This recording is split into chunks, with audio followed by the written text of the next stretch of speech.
Y está conmigo aquí en el estudio Pablo Clark, que él es investigador del IMCO, el Instituto Mexicano para la Competitividad, porque van actualizando, yo pensé que apenas lo acaban de dar a conocer, pero un sitio bien interesante, ahorita lo estaba viendo, que se llama Compara Carreras, que es clave para muchas personas que tienen que tomar la decisión, tanto papás como sobre todo estudiantes, pues qué estudiar. ¿Cómo estás? Bienvenido. Hola, ¿qué tal? Gracias por la invitación.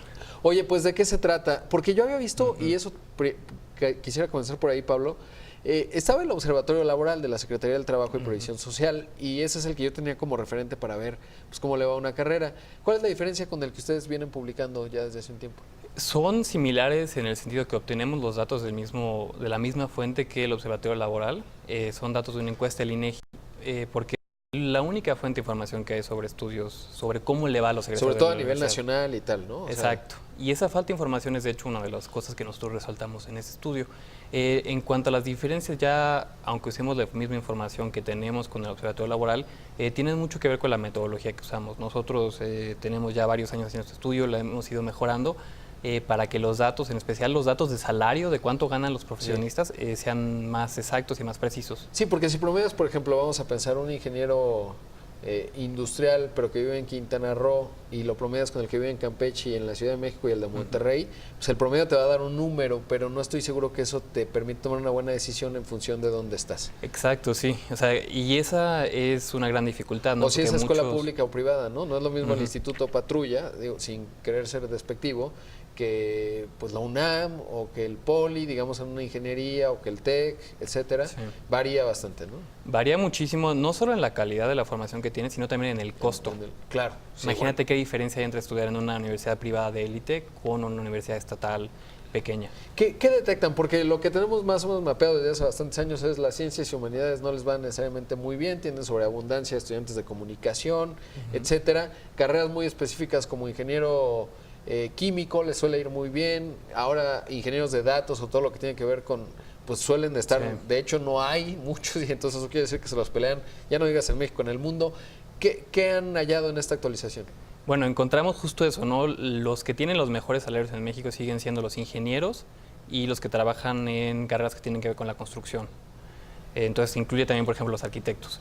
Ellos tienen un salario promedio casi como de 12,800 pesos. El salario promedio de los universitarios es tan solo 11,500. Wow. Entonces está bastante por encima. Ahora, esto es de salida, ¿no? ¿Cuando se gradúan? ¿O cómo Esto lo es todo a lo calculando? largo de la vida. Sí, porque es de hecho uno de los problemas, es justo lo que tú mencionabas, no solo las diferencias, por ejemplo, entre alguien en Campeche, la Ciudad de México, sino también entre alguien que acaba de salir de la universidad y alguien que tiene mucho tiempo trabajando, pues va a ganar evidentemente mucho más dinero. Sí. Por eso nosotros esta información de salarios las condensamos en una cosa que llamamos el índice de calidad de la inversión.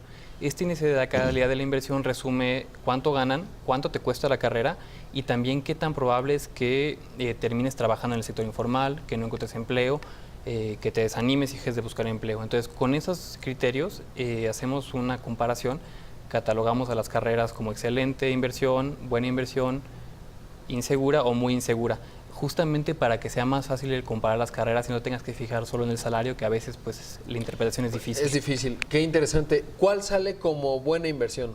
¿Cuál destacarías? Ya decíamos ingenieros, pero ¿alguna específica? La ingeniería en electrónica y automatización, que es un campo de ingeniería bastante amplio, es la mejor inversión de acuerdo a los resultados de Compara Carreras de este año.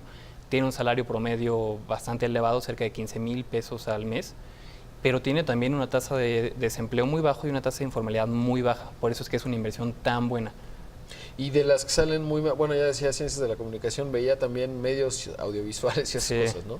Que es un grupo de carreras que se llama técnicas audiovisuales, que es diseño gráfico básicamente.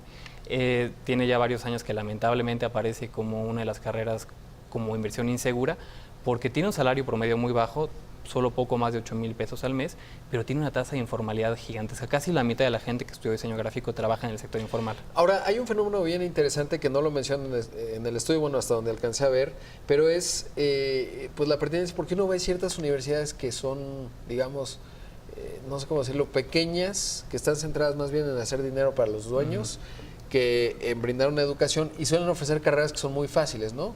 Es decir, y eso, bueno, pues cuando toma la decisión alguien que no está viendo de qué estudiar, sí es importante tener en consideración esos componentes, ¿no? Es decir, me están ofreciendo una carrera que pues no se va a pagar, entonces la colegiatura que va a pagar, más que no es una universidad, digamos, de mucha reputación, de las grandes públicas o de las privadas, pues ya te da una buena idea de cómo tomar la decisión, ¿no? Creo que una manera muy buena de representar eso es cuánto tiempo, cuántos meses te toma recuperar lo que te costó tu carrera. Entonces, por ejemplo, tenemos carreras que te toman 9 meses en una universidad privada, es muy poco tiempo en realidad. Sí. Luego, una carrera, por ejemplo, como terapia o rehabilitación, terapia física en una universidad privada, te puede durar hasta 90 meses en recuperar lo que tú ganaste. Claro. Entonces ahí Ahora, te ¿cómo entender muestra mucho la eso. parte privada? Porque, por ejemplo, si uno piensa, se va a estudiar a la Ibero, ¿no? Pues puede ser más de 90 meses, ¿no? Porque las colegiaturas son muy caras. Pero luego se recupera. ¿Cómo está funcionando esa parte? Porque es interesante también geográficamente y por universidad. Lamentablemente no sabemos bien cuáles son las diferencias entre las universidades. Ese es un problema gigantesco. Porque además cada universidad comunica lo suyo. Si vas y le preguntas al TEC, te dicen nuestros egresados, y probablemente las cifras, o sea, no las dudo, ¿no? El 80% en 5 años tiene tantos ingresos, ¿no? Pues puede ser, pero no hay información necesariamente. Yo tampoco lo dudo, pero no hay justo pero no datos. podemos abrirlo. Necesitamos el dato así preciso para poder convencer a los jóvenes. Y por eso creo que los primeros interesados en que estos datos fueran públicos deben ser las propias universidades. Porque sería una buena publicidad de decir, mira, mi universidad tal vez puede ser algo cara, pero si tú vienes aquí te puedo demostrar, no solo porque a mí se me ocurre, te puedo demostrar con evidencia y datos que a mis egresados les va muy bien. En México hay muy pocas universidades que se preocupen por cómo les va a sus egresados en el mercado laboral. Una de nuestras recomendaciones principales es justo eso. Tenemos que avanzar hacia un sistema que de todas las universidades públicas y privadas le pueda decir a un joven cuánto ganan, en qué trabajan, cuánto tiempo tardaron en conseguir empleos, para que entonces un joven pueda tomar una decisión buena de en dónde le conviene estudiar y qué le conviene estudiar. Pues muy interesante. ¿Dónde pueden encontrar más datos? Porque vale mucho la pena hacerlo. Hay muchísimos datos, todos los pueden consultar en comparacarreras.org, también a través del sitio del IMCO, que es imco.org.mx. Ahí van a poder encontrar todas las carreras, seleccionar las que les guste y poder comparar con tranquilidad y ver todos los datos. Pablo, gracias por estar aquí. Al contrario, muchísimas gracias por la invitación. Vamos a hacer un corte.